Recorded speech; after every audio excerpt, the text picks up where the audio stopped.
These videos are neither made to inspire you to do the trip, nor are they made to scare you away from doing it. It is just an account of the obstacles we faced and a record of our experience. Hope it will benefit you in making the right decisions on doing the trip or avoiding the trip. In any case, enjoy the scenery in the 4K videos from your lounge on a big screen. The Gibb River Road can be intimidating for several reasons. Reason number one is remote location. Limited supplies and service. Imagine waiting for supplies, car repairs, or car parts or medical help in remote places.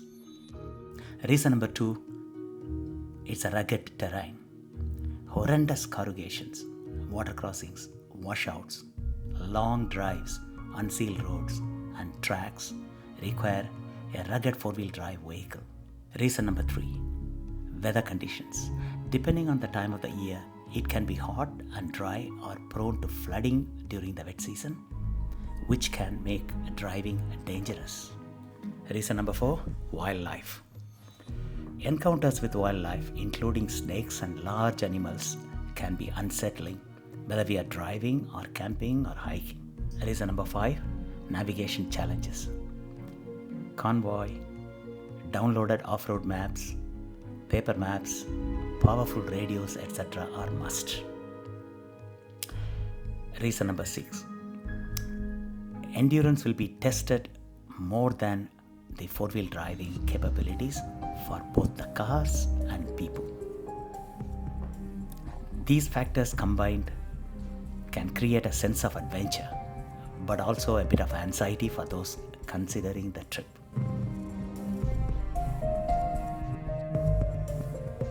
Hello, welcome to this video on our trip to Gibb River Road via Alice Springs and Tanami Desert.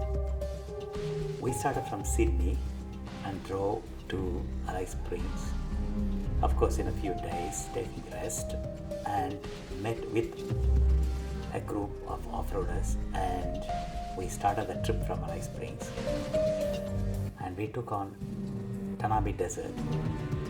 And at the end of the day, you can see the camp here. The desert was having some greenery, of course desert plants, because of the recent rains. And the next day we continued on and we came across this wolf crater. That was one of the best sightseeing we could do there. And then we reached Halls Creek, and you will see the camp very soon there. In the meantime, Alice Springs Tanami Desert Road is of course corrugated, even though the initial bit is tarmac.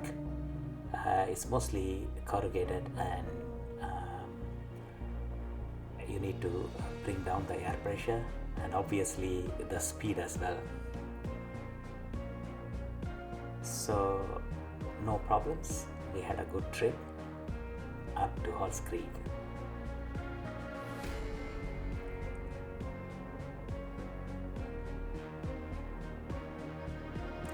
So this is the camp in Halls Creek, and the next day we started driving towards Purnululu National Park, which is Bungle Bungle.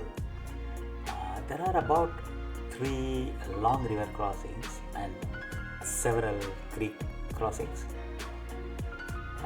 The time that we went there, the water wasn't very deep, so we had no issues, but the corrugation was horrendous and it was worse than Gibb River Road itself. So probably it would have been alright if we reduced the speed a little bit. Anyway, so we went through and set up the camp,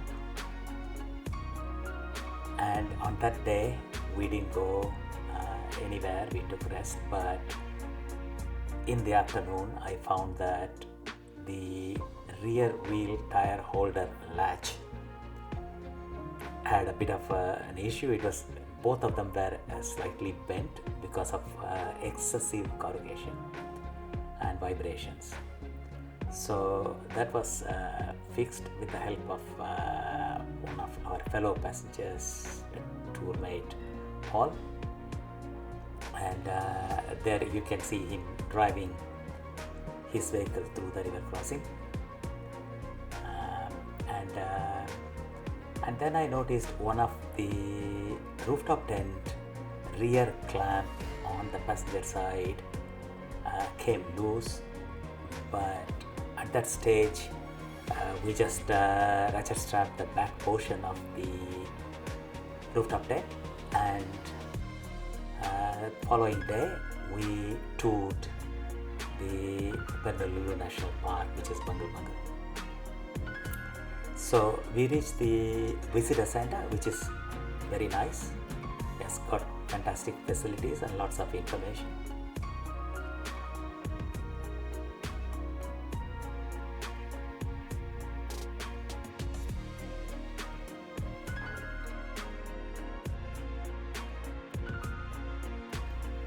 Okay, this is end of day 3 and we are camping here in Purnululu National Park.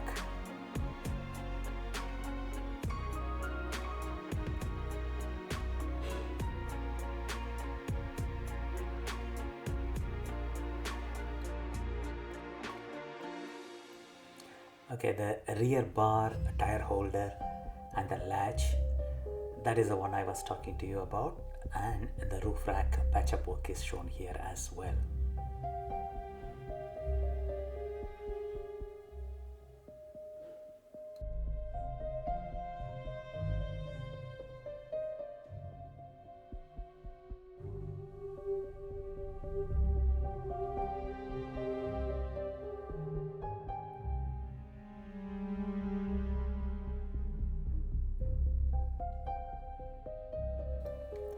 We took a helicopter flight to see the overview of Bungle Bungle, which was good. It just shows you another dimension that we can't see it from the land. The land view itself is pretty good, and they are not comparable really. Both of them are good equally.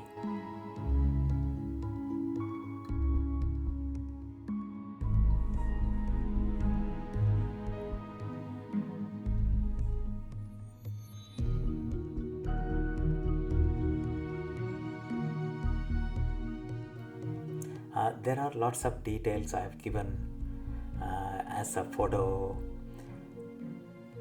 about how these rocks are formed, their history, how old they are, how tall they are. You may have to pause the video to see the details.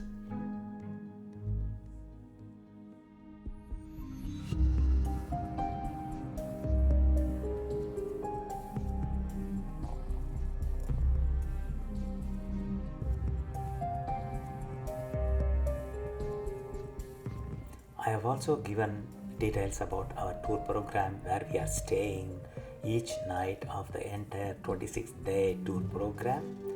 That again, if you wanted to find out the detail, you may have to pause and use Google Map to see where they are exactly. It's beyond the scope of this video to explain about each and every location.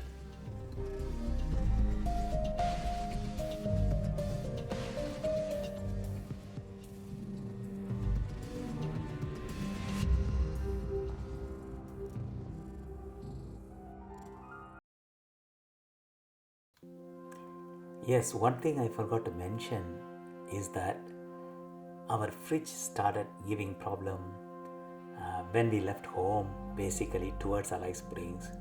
That is, it was freezing no matter what set point you keep. We cooked a lot of food and kept it in the fridge because during this off-road trip there are not many shops or hotels where you can choose what you want to eat, so it is critical that we maintain our own food supply. But luckily the fridge was freezing, at least keeping things cold. We had to manage it by taking them out the day before, let it naturally defrost, and then we of course have the cooking arrangement like a gas stove and everything, vessels, and we reheat the food and eat the following day. It was a challenge for Kala anyway.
Okay, the scenery when we drive around this Bungle Bungle is absolutely stunning, to say the least.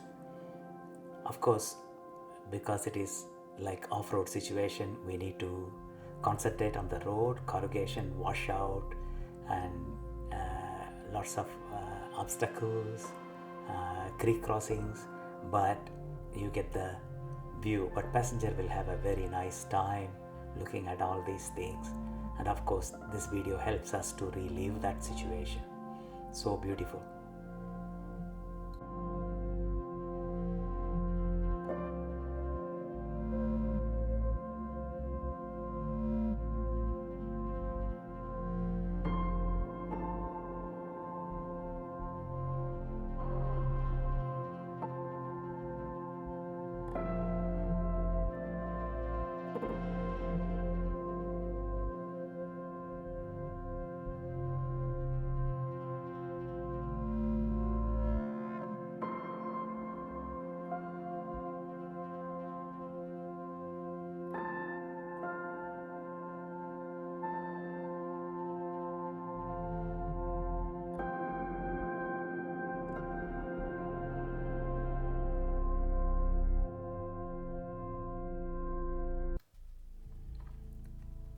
There are some beautiful walks around this place, and if you want to enjoy all of them, you may need a few days to stay around there, camp, and then do all the walks.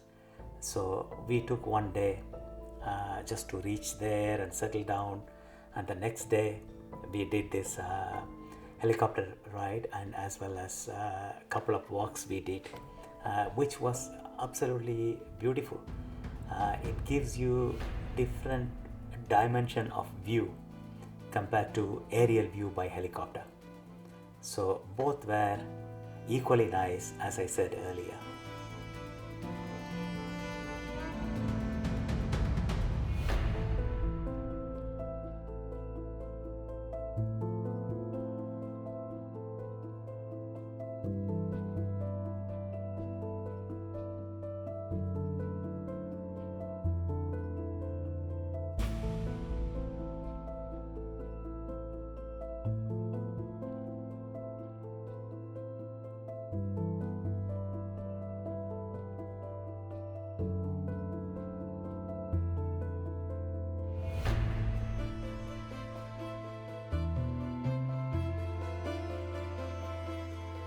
Well, the rocks are a bit unstable, and you can see a few rocks fallen down, and some of them are really very big.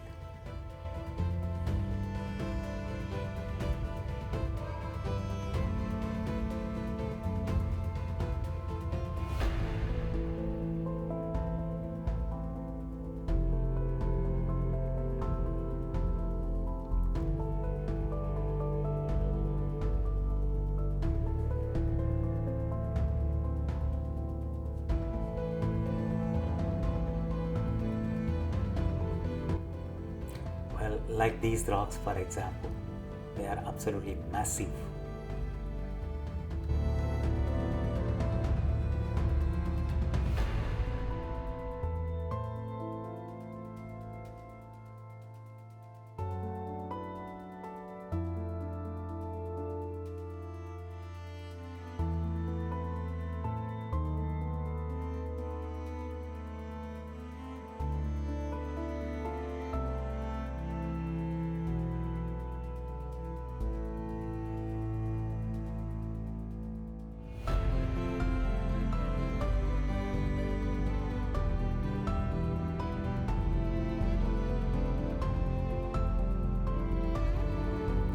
So after all these walks finished, when we reached the campsite, I found out the both clamps for the rooftop tent at the rear came off. So we had to fix them and use a two ratchet strap, one in the front and one in the back, and a third one to stop the rooftop tent moving forward. And they were tied together with the roof rack, and we were hoping to reach Kananara and get some mechanical assistance in a shop because it's a reasonably big town. And thanks Paul for helping me out with fixing that rooftop tent, temporarily at least. So the next day morning, that will be day 5, we'll pack up camp here and drive to Kananara. Thank you very much for watching this episode.